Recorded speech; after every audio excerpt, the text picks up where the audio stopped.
Hello. Welcome back to another episode of Shit's Hard. I'm your host, Amber, and today we are talking about, is equal partnership in a misogynistic society possible?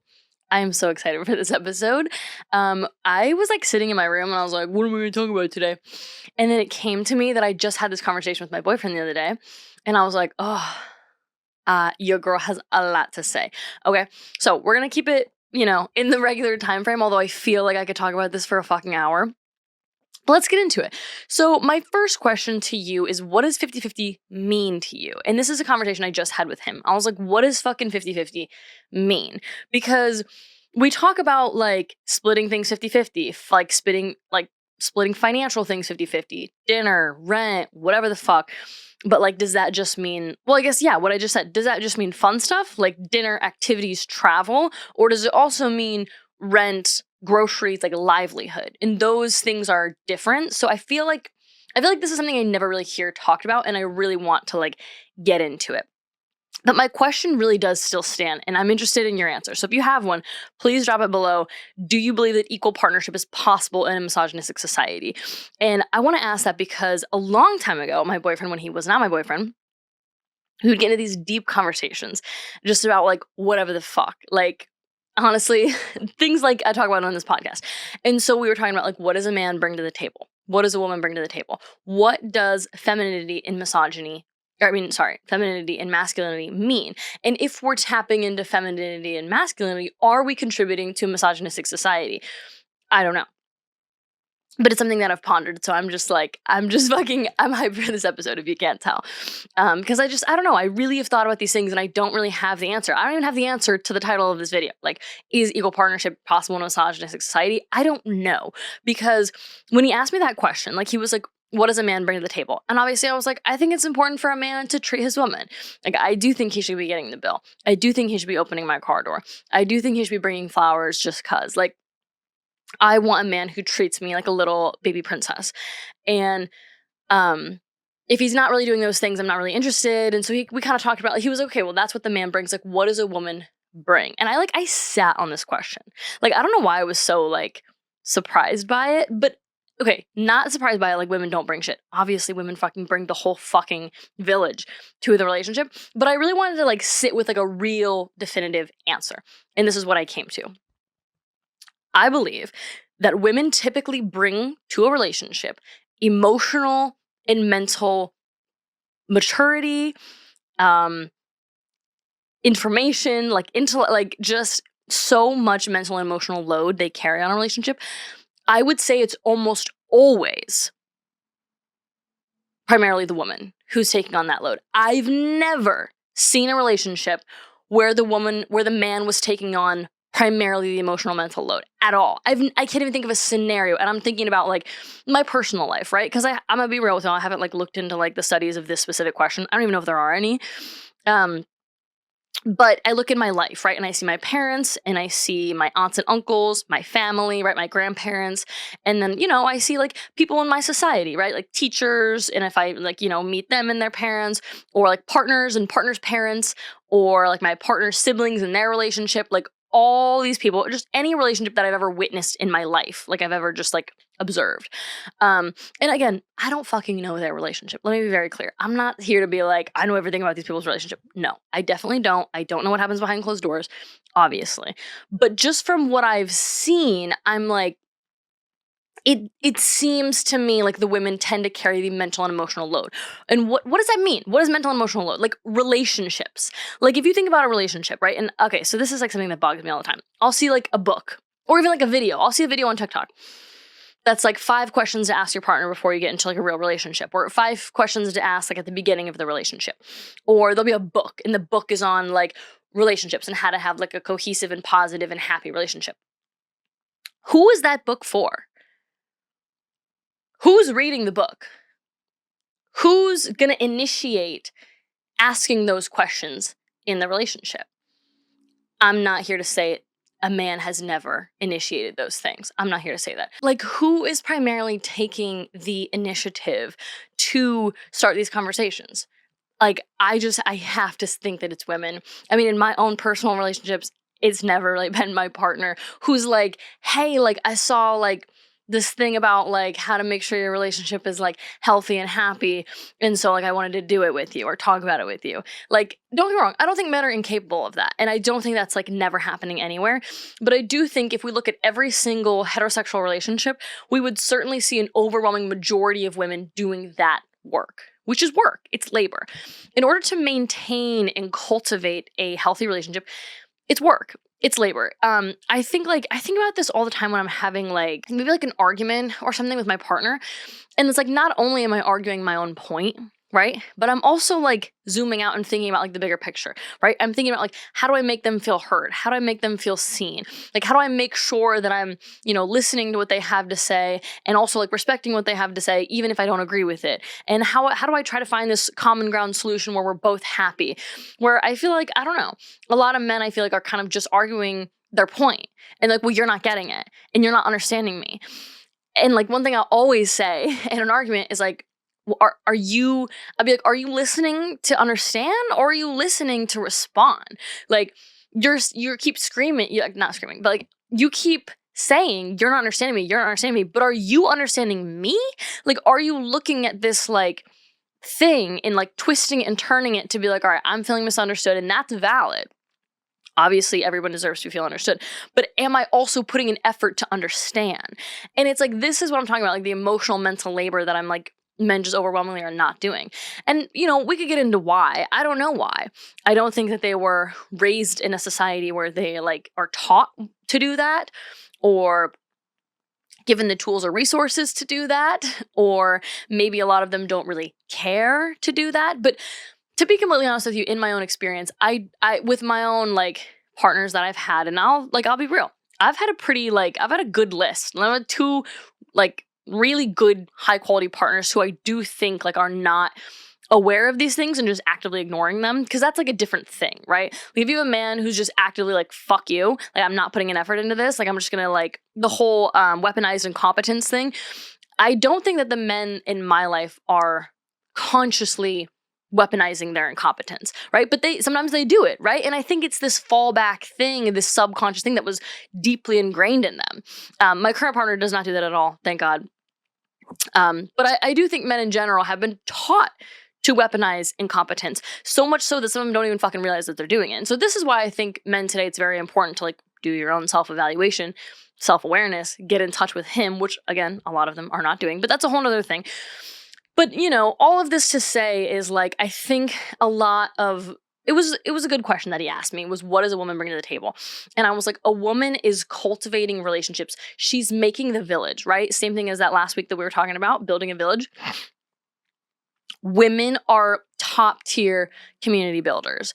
And I mean like not just with their partner, right? But like so like this is like the tale as old as time, right? I would never do this, but like a woman telling her husband like, hey, your mom's birthday is coming up. Like we need to get her a gift, a present, flowers, right? Mother's Day is coming up and the wife is worried about her mom and his mom for Mother's Day, right? Like this is a common issue that I see on TikTok and stuff with no, to be completely honest with you, not with my mom. My mom's an interesting gal. Some things I do think she's done right.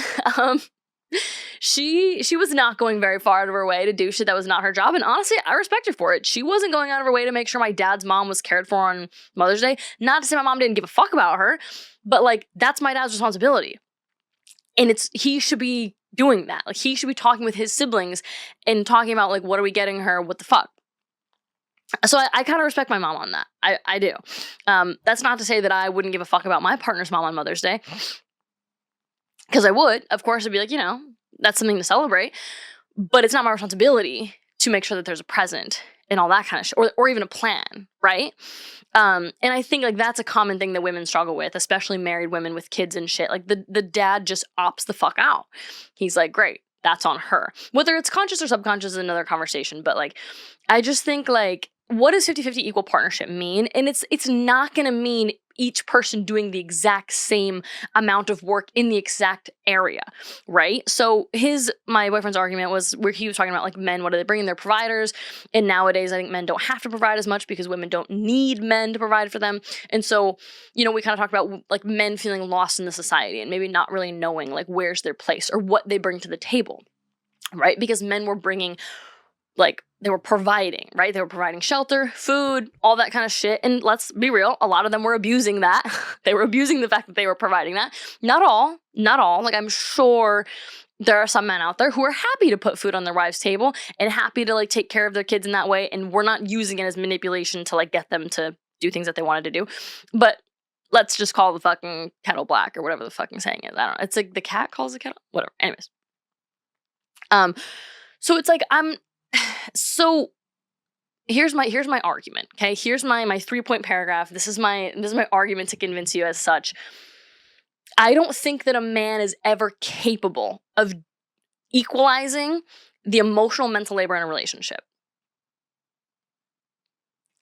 I don't think it's capable. I don't think they're capable.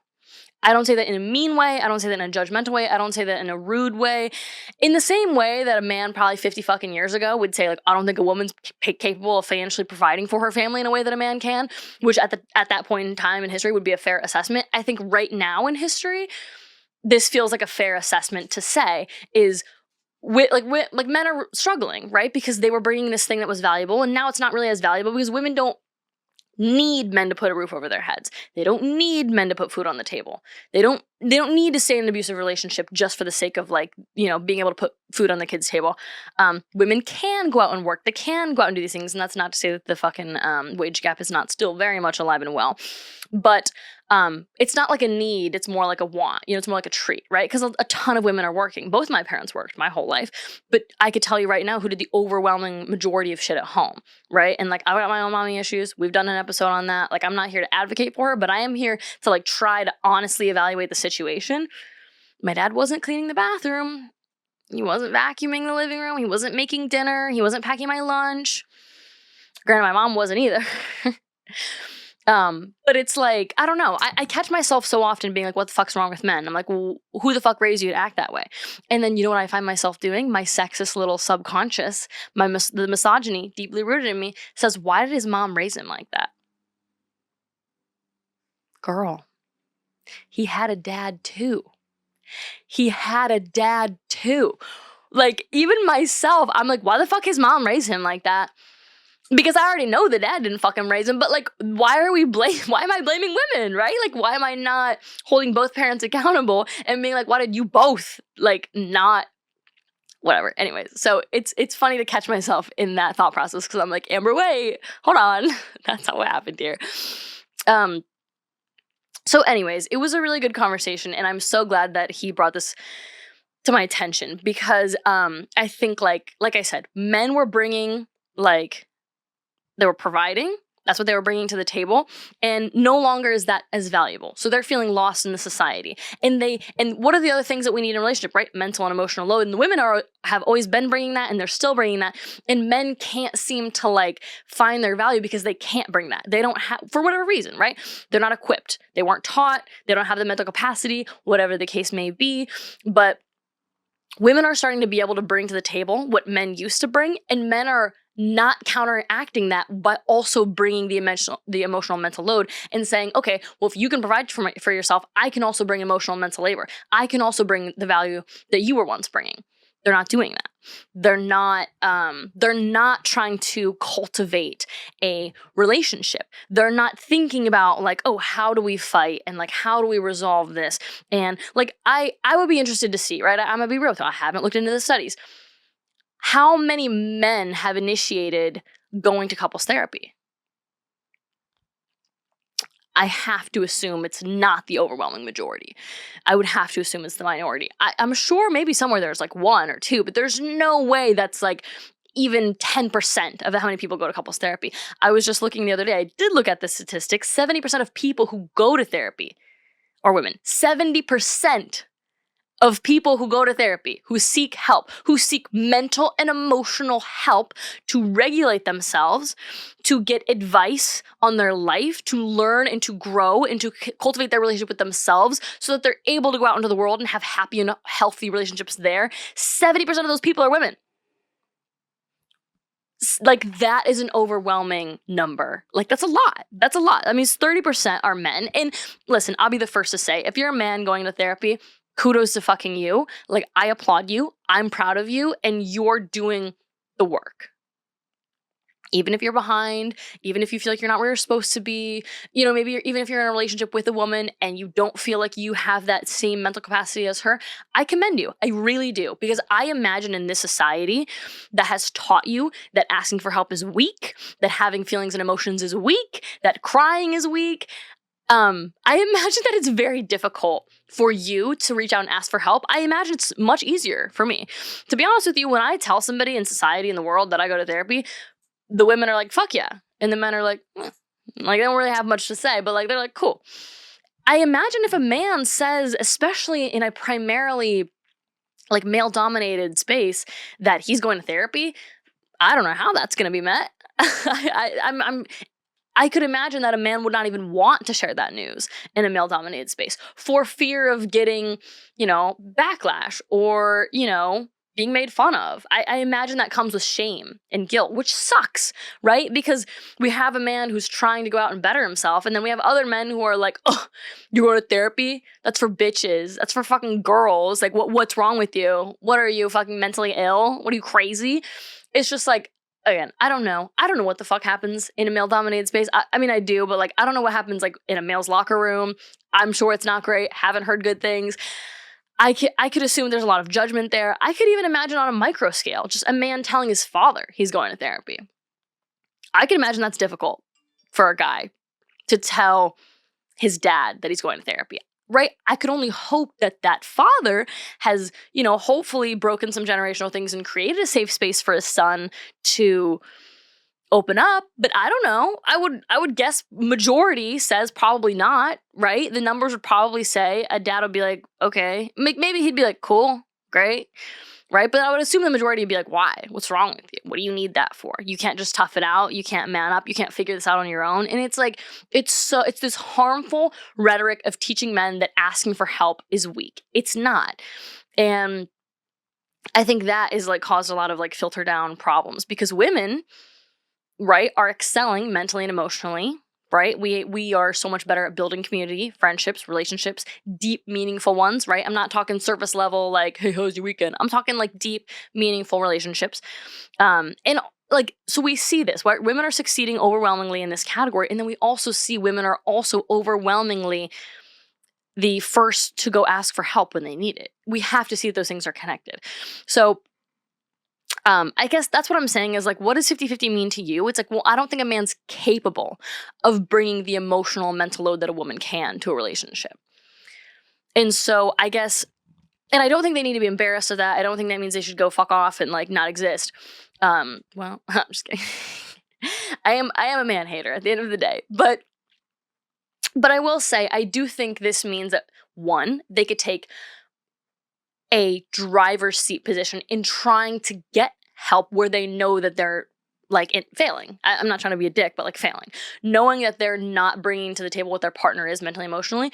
So going to get help, going to therapy, trying to take a driver's seat position and saying, I'm not good at this and I want to get better. You know what I mean? Like reading a book, you know, reading like, you know what I mean? Like trying to get in the mental health space and see like, how can I contribute more mentally and emotionally to my relationship? And, you know, maybe even to fathers and families, like how can I contribute more mentally and emotionally to my family, right? Because I see all this content on TikTok about the mental load. And a lot of women are upset. They're fucking done with this shit, right? Women are working like 40 hours a week, just like men, and they're taking on so much more at home. And the studies do show that when a woman gets into a relationship, her quality of life goes down. That's like studied.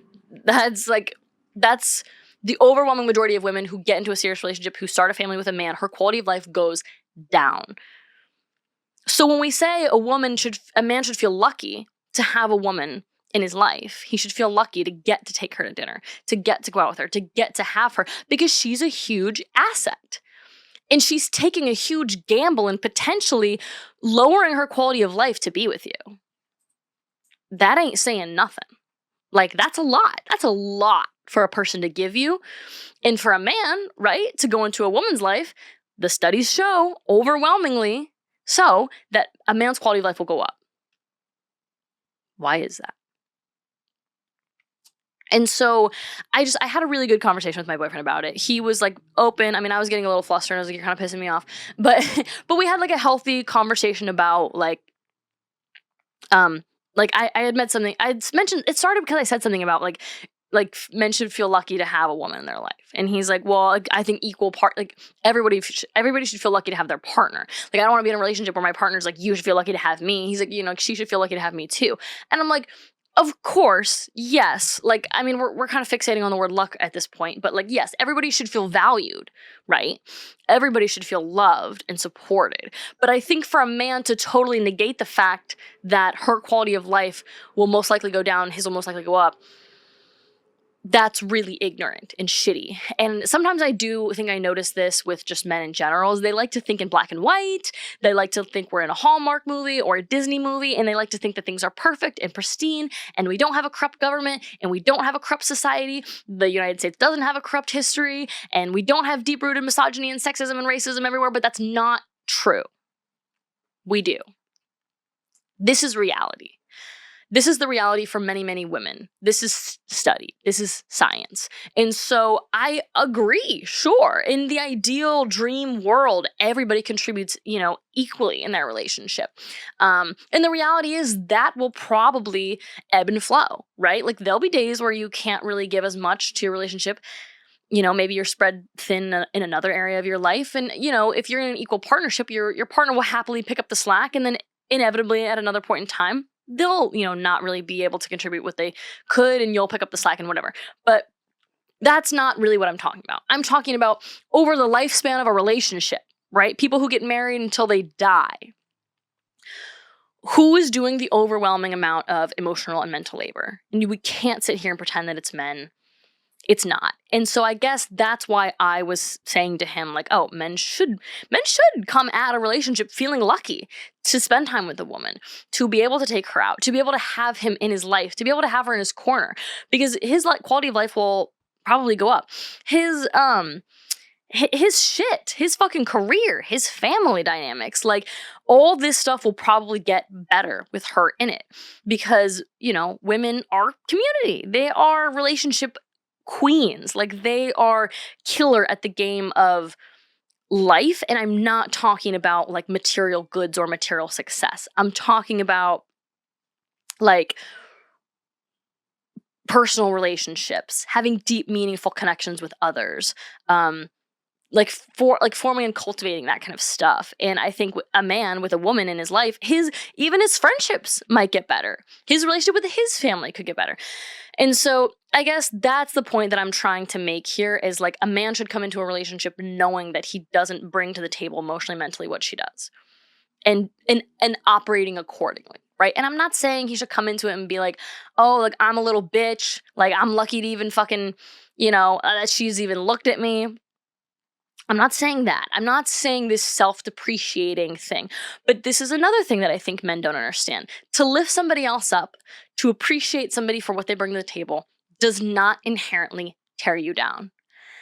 And if appreciating your woman for what she actually brings to the table, for what she brings to your life, for how much easier she makes your life, if appreciating her and recognizing her for all of that makes you feel shitty about yourself, we got another problem on our hands. Right? If lifting somebody else up is making you feel like you're torn down, we have a confidence issue. We have maybe an ego problem, maybe pride, maybe security, right? Maybe we're not super secure in who we are or in what we bring to the table, right? Because a real man knows that he's bringing something to the table. Even just bringing appreciation of your partner is bringing something to the table.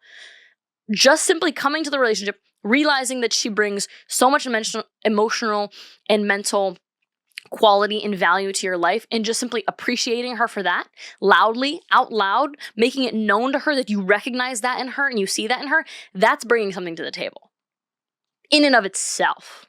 Like that's bringing an immense amount of value to the relationship. I mean, to be loved is to be seen, it's to be heard, it's to be understood, right? And so I think as a woman, when we get into these relationships and like guys just don't really get it, they don't see all this work that women do for them, right? Like they don't see all this little invisible labor. We talk about this. I see this all the time on TikTok, especially in like the dynamics of a family, right? Like moms packing lunches, and men just see that as like, what's just packing a lunch? Like that's easy. And the mom's like, well, not at all, right? We have 3 kids. One has an allergy. One doesn't fucking like peanuts. The other, or like one doesn't fucking like whatever the fuck. The one likes this. Like, and like, I just realized that we're low on celery. And so now I need to make sure that we go to the store. Like she's doing, like that's the mental load is like, okay, this kid has an allergy, making sure they don't get anything for that allergy. This kid prefers this kind of juice box, whatever. Okay, we're almost out of this for this kid, whatever the fuck. This kid takes this medication, whatever. Like, keeping track of all those things, and on top of that, right, the grocery list. Okay, we're almost out of this. Well, now we need this. Well, we have enough of this. Okay, well, we might need this. Like keeping track of all these moving parts, that's the emotional mental labor, right? Because physically, I could agree. It's not that difficult to physically pack a lunch, right? Grab the shit, put it in lunch. But that's not where the work lies. And that's just a minuscule thing. Right? And I'm not even addressing the dishes that come home when 3 kids come home with their fucking lunch boxes and their reusable Tupperware, right? The laundry of 3 kids and that being dirty. But I kind of want to take out the kids actually in this example, because it's more than just that. Even if you're in a heterosexual relationship and you don't have kids, the woman is still doing emotional and mental labor, right? She is still taking into account, like, okay, we're not seeing eye to eye on this. Well, how do we get on the same page? Well, how do I make him feel heard? How do I get my needs met? How do we communicate, right? Should we take time apart? Should we come back together? Should we maybe journal? Should we look up, should we go to couples counseling? Should we, ask these 3 questions, right? Like, she's doing all that work. And I think that has to be recognized too, that you don't have to have kids in order to still not have this equality in the relationship. So what does 50-50 mean? My partner kind of came, at the end of it, he was like, I think every relationship should be relatively equal, not like equal in doing like, not equal, like whatever, not like literally 50-50. But obviously if you're bringing value here, then I'm bringing value there, and we come together and we're both bringing value. And so I could agree with that statement. Like, in other words, that would be a 50-50 relationship. But I think a lot of people think 50-50 means like, oh, like we split everything. We split dinner, we split activities, whatever. And it's like, I don't see how that could ever be fair. If a woman is in a 50-50 relationship, right, and she's paying for 50% of the dinners, 50% of the travel, 50% of the activities, 50% of the dates, the coffee dates, like all that shit, how could that possibly be fair to her? I have to say, there's no way it's worth it, because he's not bringing equal value in other areas, right? Maybe if he was bringing equal value in emotional mental labor, maybe I could be on board, but I don't see that anywhere. And let me know if you do, like for real, because I've been really thinking about this. I've been pondering it. It was such a good conversation, and it really like got me thinking. So if you have any thoughts on this, or if you have any like, oh, like, well, what about this? What about this? Like, please drop it below. Let's start a little respectful chit chat about this, because I would love to hear what you think. And just maybe answer the question: is an equitable relationship, an equal partnership, is it possible in this misogynistic society? Yes or no, I guess. And just let me know what you think, because this has been on my mind a while, and I'm excited to start this conversation. So that's what I've got for you today. Relationships are hard, though, at the end of the day, especially heterosexual ones. Jesus fucking Christ. It's hard coming to a relationship and knowing your partner isn't bringing the same emotional intelligence or emotional and mental value that you bring. It's difficult, and my goal is never to make my partner feel shitty about that either, right? Like I don't want to be like, oh, you suck, but like reality is like you're not where I'm at. I know that. We gotta be honest about the elephant in the room. I need you to know that. So relationships are hard. So if you're struggling with this, or if it's like been on your mind lately, I'm right there with you. Let me know what you're thinking below, and I will see you in the next one, because this shit is fun.